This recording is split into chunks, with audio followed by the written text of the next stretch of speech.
Hello students, welcome to my YouTube channel Bloom Pathshala. चलिए चलते हैं एक नए टॉपिक की तरफ और आज का टॉपिक है क्लास 10th का ट्रिग्नोमेट्री। हम लोग जानते हैं कुछ ही समय के बाद सीबीएसई के क्लास 10th के पेपर होने वाले हैं और उसका एक इम्पॉर्टेंट टॉपिक है वो है ट्रिग्नोमेट्री। आज हम लोग ट्रिग्नोमेट्री का जो बेसिक चीजें हैं उसको समझेंगे और साथ साथ इस बात को देखेंगे कि किस आसान तरीके से हम उन सवालों को कर सकते हैं, क्योंकि इससे आपके पेपर में बहुत क्वेश्चंस आते हैं और ये आपके लिए बहुत इंपॉर्टेंट टॉपिक है। तो चलते हैं वीडियो की तरफ। तो सवालों पर चलने से पहले हम लोग एक बेसिक चीज को समझेंगे कि जो ट्रिग्नोमेट्री का बेस है वो क्या है। ट्रिग्नोमेट्री का जो बेस है वो है पाइथागोरस थ्योरम। सबसे पहले तो हम पाइथागोरस थ्योरम समझ लें।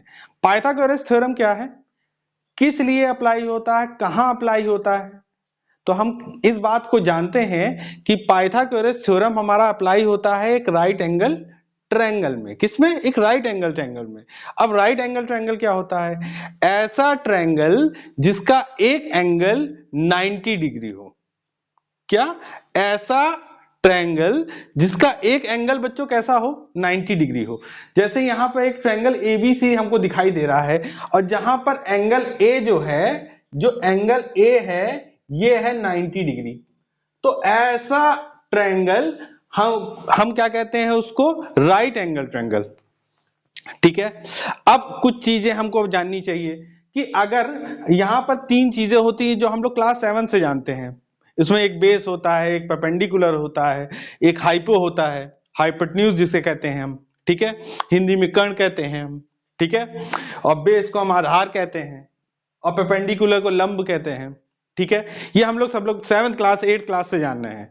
लेकिन अभी मैं आपको कुछ चीजें बताऊंगा जिससे आप इनको आसान से पहचान सकते हैं।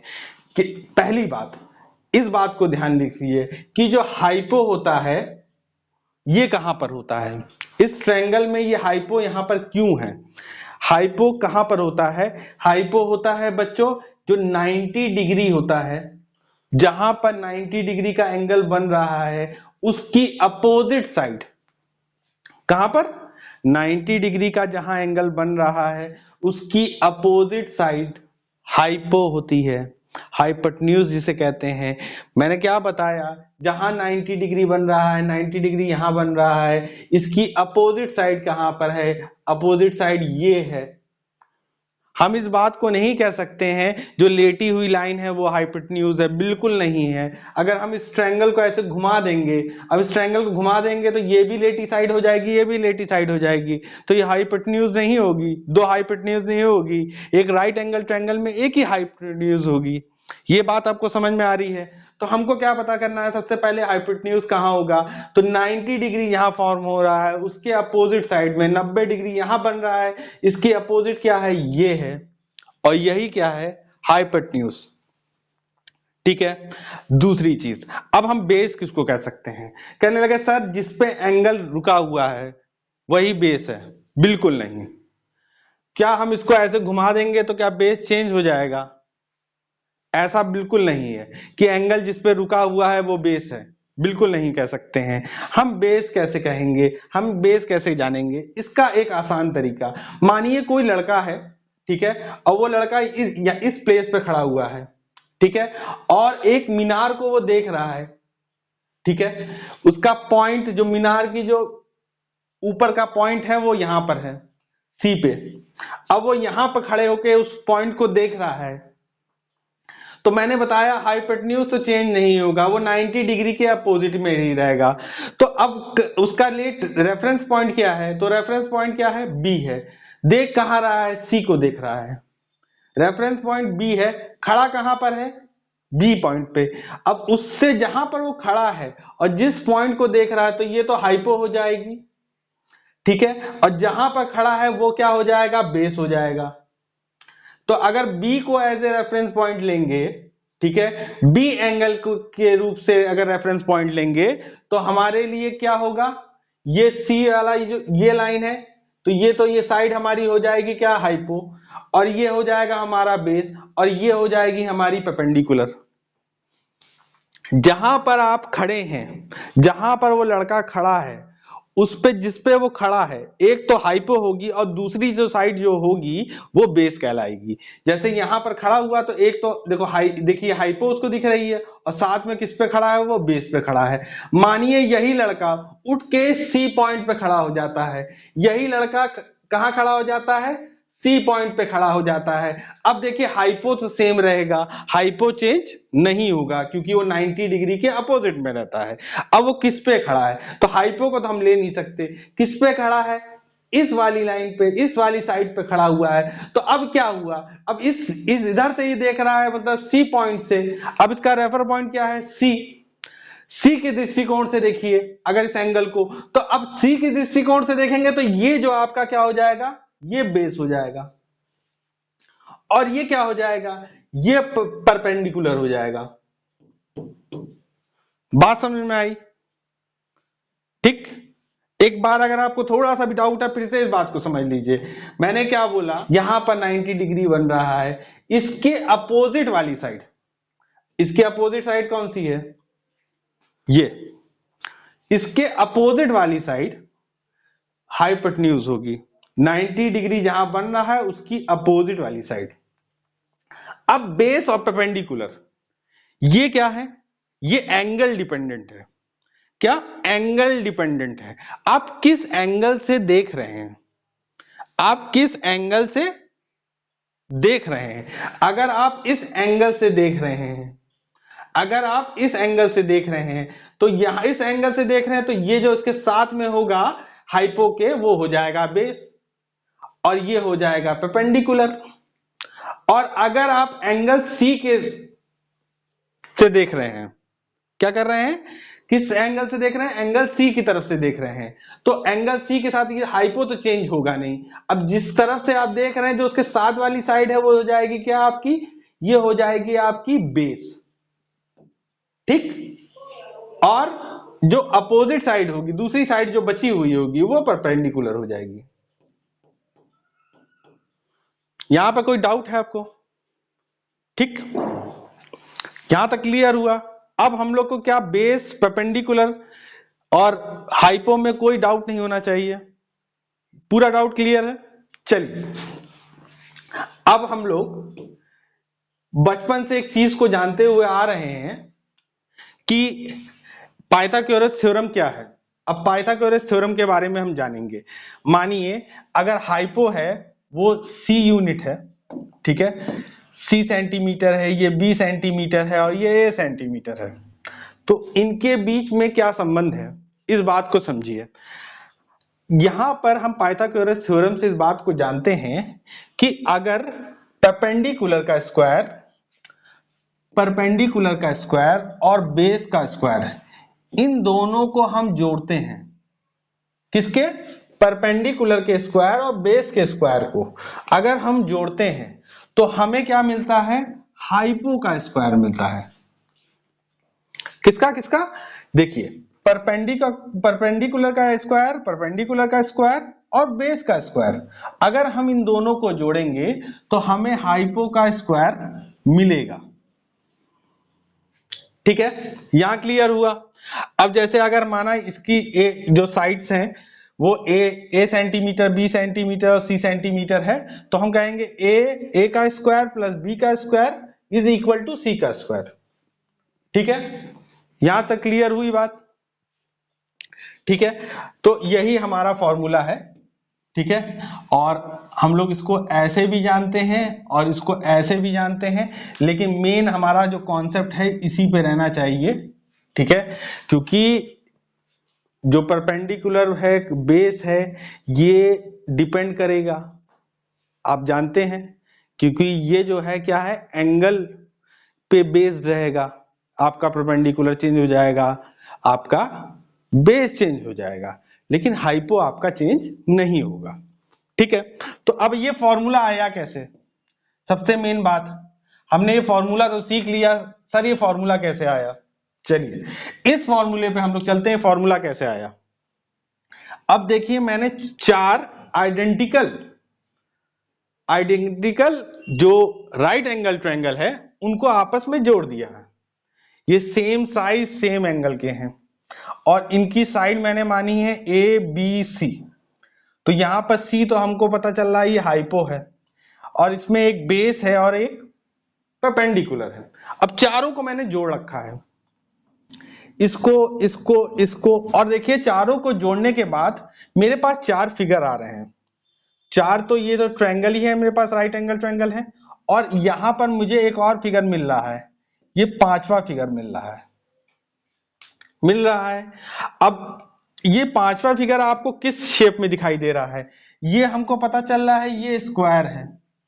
आपको समझ में आ रहा है ये स्क्वायर है, ये जो पांचवा शेप है, क्योंकि देखिए, क्योंकि ये सभी ट्रायंगल एक ही शेप बराबर है, तो ये जो सी साइड से जो शेप बन रहा है, इससे हमको क्या पता चल रहा है, ये एक स्क्वायर है। ठीक है, अब स्क्वायर है, अब इससे हमको क्या पता चलेगा? अगर हम इस शेप का एरिया निकालें, अगर हम इस शेप का एरिया निकालें तो हमको क्या पता चलेगा? जैसे हमारा एरिया ऑफ स्क्वायर क्या होता है? Side into side. क्या होता है? Side into side. अब यहां पर क्या साइड है? ये साइड हो गई a प्लस बी, और यहां पर भी क्या साइड मिल रही है हमको? फिर से हमको मिल रही है a प्लस बी। ठीक है, तो अब हमको इससे क्या मिलेगा? इससे पूरे स्क्वायर का एरिया मिलेगा, जिसमें ये भी होगा, ये भी होगा, ये भी होगा, ये भी होगा, और इसका भी एरिया हमको मिल जाएगा। चलिए, अब अगर हम कहें इस शेप में, तो ये क्या है? ये तो ट्रायंगल है। ट्रायंगल का एरिया कैसे निकालते हैं? ट्रायंगल का एरिया निकालते हैं half into base into height. तो half into base into height, अगर हम इसी को देखें, एक ट्रायंगल को देखें, तो हाफ इंटू हाफ तो हाफ ही रहेगा, यहां पर लिख दिया मैंने। बेस क्या है? बेस हमने मान लिया। हाइट क्या है? हमने हाइट मान ली। तो half into base into height. अब ऐसे कितने ट्रायंगल हैं? तो कहेंगे सर ऐसे चार ट्रायंगल हैं, तो हमने इसलिए 4 से मल्टीप्लाई कर दिया। बात समझ में आई? ठीक, और हमने क्या कर दिया? 4 से मल्टीप्लाई कर दिया। अब हमको किससे किसका इस फॉर्मूले से किसका एरिया पता चलेगा? इस फॉर्मूले से, मात्र इस फॉर्मूले से हमको किसका एरिया पता चलेगा?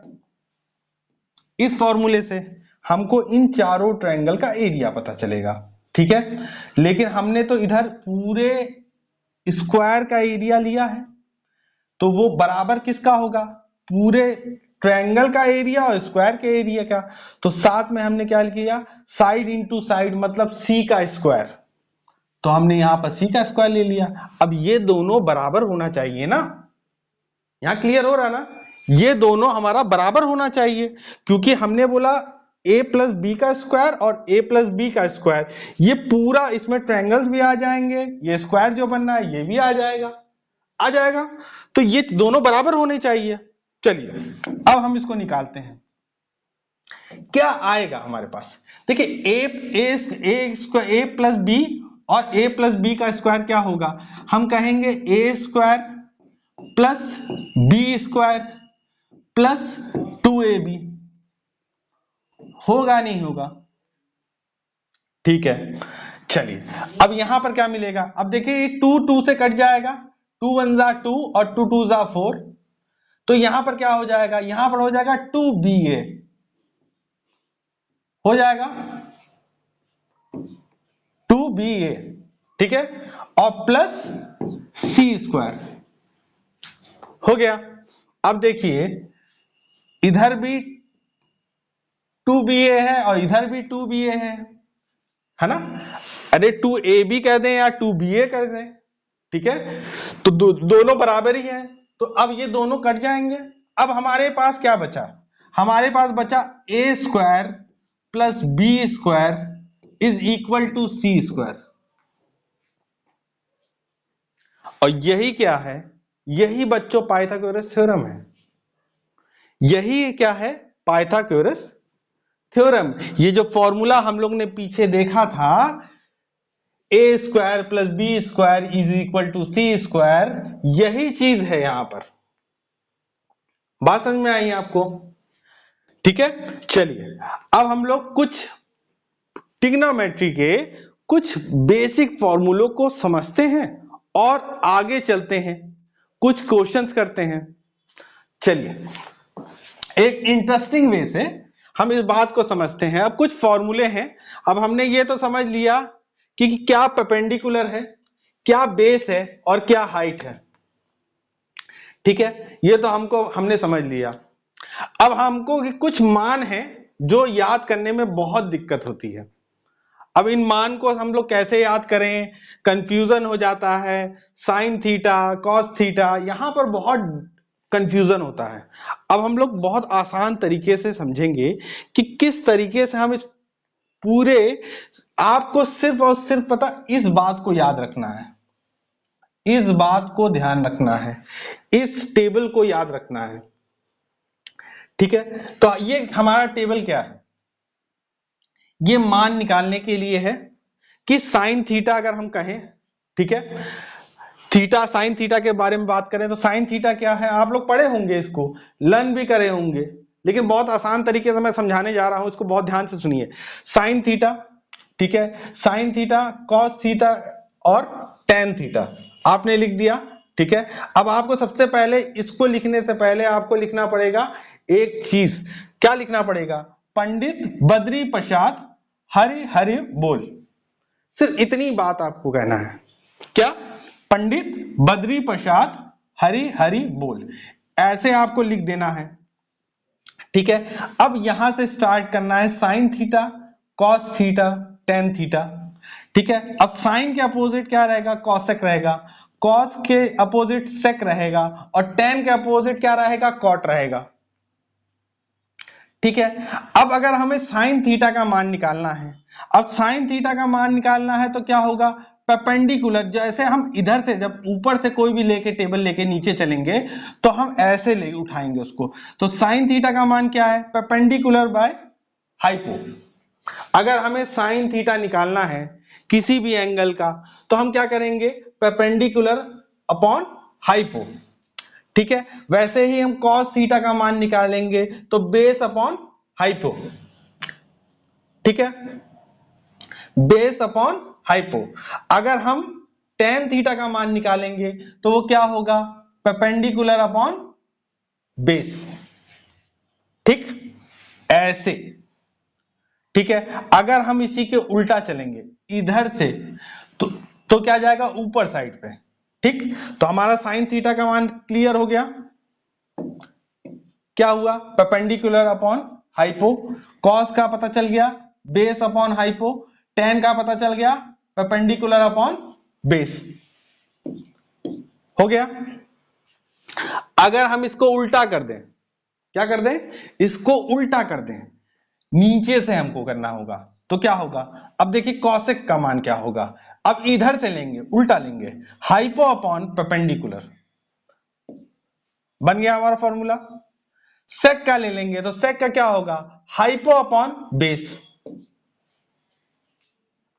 अगर कॉट का लेंगे तो कॉट का क्या होगा, बेस अपॉन परपेंडिकुलर।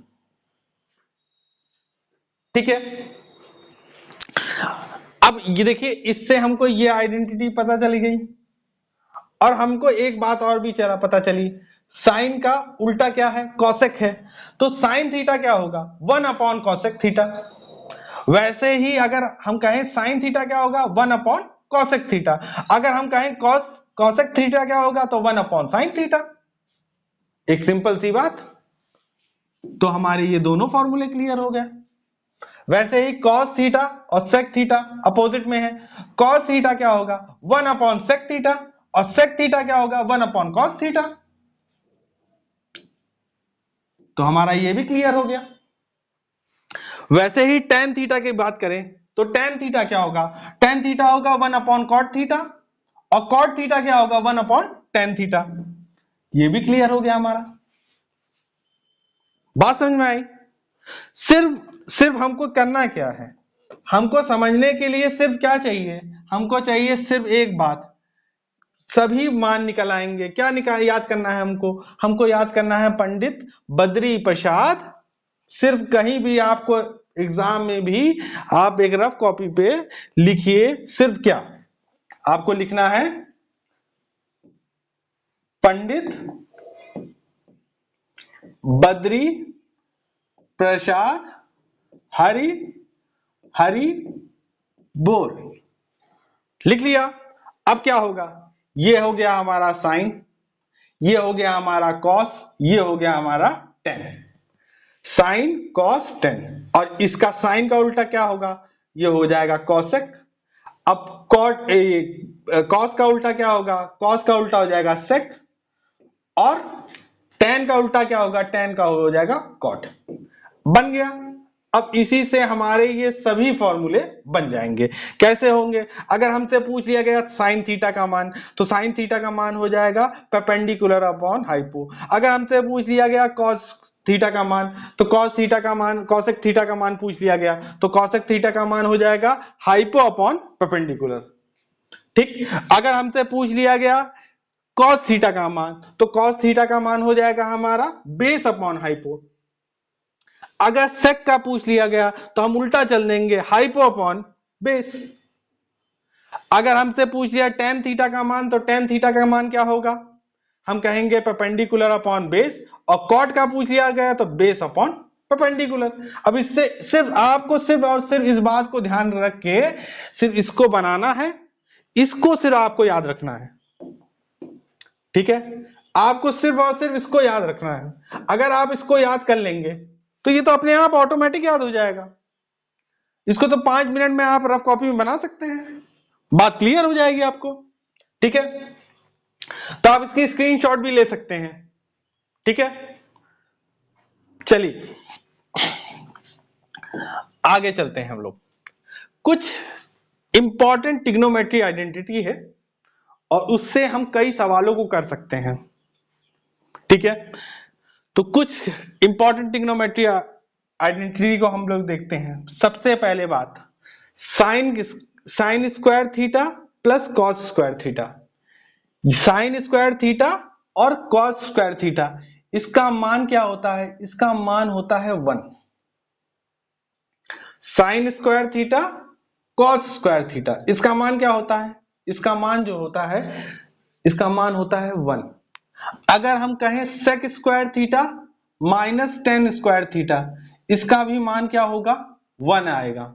सेक square theta minus tan square theta, अगर इनको हम माइनस करेंगे तो उसका मान क्या आ जाएगा, 1 आएगा।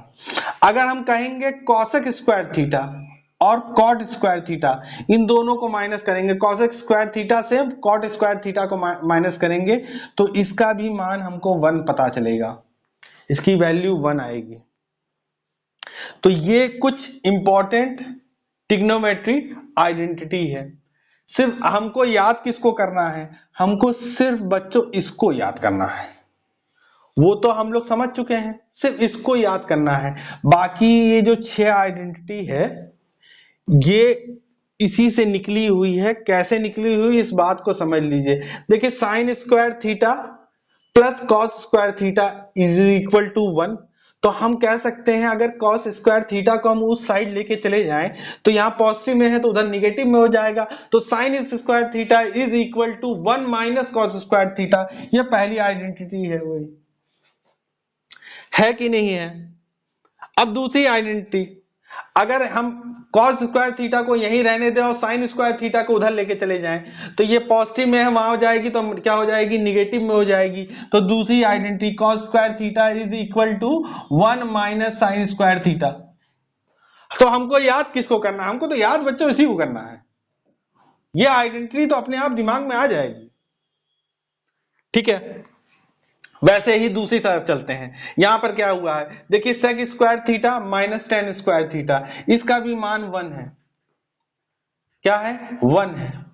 तो हम क्या कर सकते हैं, अगर हम टेन स्क्वायर थीटा को उधर लेके चले जाएं तो sec square theta is equal to 1 plus tan square theta, है कि नहीं है। 1 प्लस टेन स्क्वायर, ये माइनस का है, उधर जाएगा तो पॉजिटिव में हो जाएगा, नहीं हो जाएगा। हाँ, वैसे ही अगर हम 10 को उधर लेके चले जाएं, 1 को इधर ले आए, तो भी क्या हो जाएगा, हमारा होगा tan square theta is equal to sec square theta minus 1। तो क्या है, हम लोग क्या कर रहे हैं, खेल रहे हैं उसी पहले फॉर्मूले से। इसको इधर उधर ले जाके खेल रहे हैं। देखिए हमने क्या किया, हमने यहां पर क्या किया, हमने 10 को उधर लेके गए, 1 को इधर ले आ गए, तो अब क्या हुआ, 10 हमारा पॉजिटिव में हो गया। और क्या हुआ, सेक स्क्वायर थीटा, ये 1 इधर लेके आया तो ये माइनस में हो गया, तो sec square theta -1, tan square theta का मान आ गया। वैसे ही cosec minus cot square theta, cosec square theta minus cot square theta is equal to 1।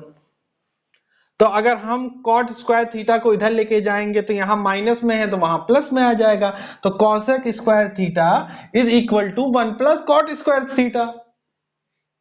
Clear हुआ। वैसे ही हमने क्या किया, अब क्या किया, अब की बार हम कॉट को उधर लेके गए और इसको इधर लेके गए, तो ये हमारा पता चल गया कॉट स्क्वायर थीटा। अब इसको 1 को इधर लेके गया है तो ये निगेटिव में हो गया, तो cot square theta is equal to cosec square theta -1। बात समझ में आई। तो बहुत इंपॉर्टेंट चैप्टर है, बहुत आराम से पढ़िएगा, ठीक है, क्योंकि अगर हम बहुत ढेर सारी अधूरी जानकारियां लेके पेपर में बैठे और सभी सवालों को अधूरा जानेंगे तो ज्यादा से ज्यादा गलत करेंगे। हम थोड़ा जाने लेकिन पूरा जाने, इस पे आप फोकस रखिए। चलिए, तो हम लोग ने क्या क्या सीख लिया, हम थोड़ा सा रिवाइज करते हैं। हमने क्या क्या सीखा, हमने पहले तो इस बात को समझ लिया कि हाइपो क्या है, बेस क्या है और परपेंडिकुलर क्या है। दूसरी चीज हमने उनके बीच में क्या संबंध है ये सीखा। हमने ये सीखा कि जो फॉर्मूला है A square plus B square is equal to C square, ये आया कहां से। तीसरी चीज हमने ट्रिग्नोमेट्री के कुछ फॉर्मूले याद किए आसान तरीके से, ठीक है। हमको सिर्फ और सिर्फ इस चार्ट को याद करना है और बाकी फॉर्मूले सब बनेंगे अपने आप, ठीक है। और जब आप सवाल करेंगे ना तो आपको खुद आदत हो जाएगी। फिर कुछ इंपॉर्टेंट आइडेंटिटीज को देखा, ठीक है। अब नेक्स्ट वीडियो में मैं आपको कुछ सवाल करवाऊंगा जो इससे जुड़े हुए हैं। ये जो हमारा पार्ट है, यहां पर हमने सिर्फ और सिर्फ चीजों को सीखा है कि किस आसान तरीके से हम ये जो आइडेंटिटीज हैं और जो फॉर्मूले हैं जो हम लोग को बहुत ज्यादा डरावने लगते हैं कि हम लोग कैसे करें, अरे कैसे होगा सर, इसमें जो हम लोग फंसे रहते हैं, ये आज हम लोग के दिमाग से जो मिसकॉन्सेप्ट है ये आज हम लोग के दिमाग से निकल गया है। कई बच्चों को मिसकॉन्सेप्ट हुआ होगा कि नहीं सर, जो लेटी वाली साइड है वो हाइपो है होता है बच्चों को मिसकॉन्सेप्ट, लेकिन बिल्कुल गलत है। मैंने इस बात को प्रूव किया है ना।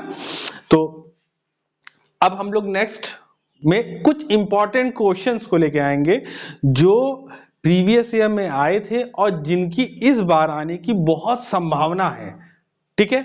अगर आपको मेरी ये वीडियो अच्छी लगी हो तो मेरी वीडियो को लाइक कीजिएगा, चैनल को सब्सक्राइब कीजिएगा और बेल आइकन को प्रेस करना मत भूलिएगा। Thank you, have a nice day.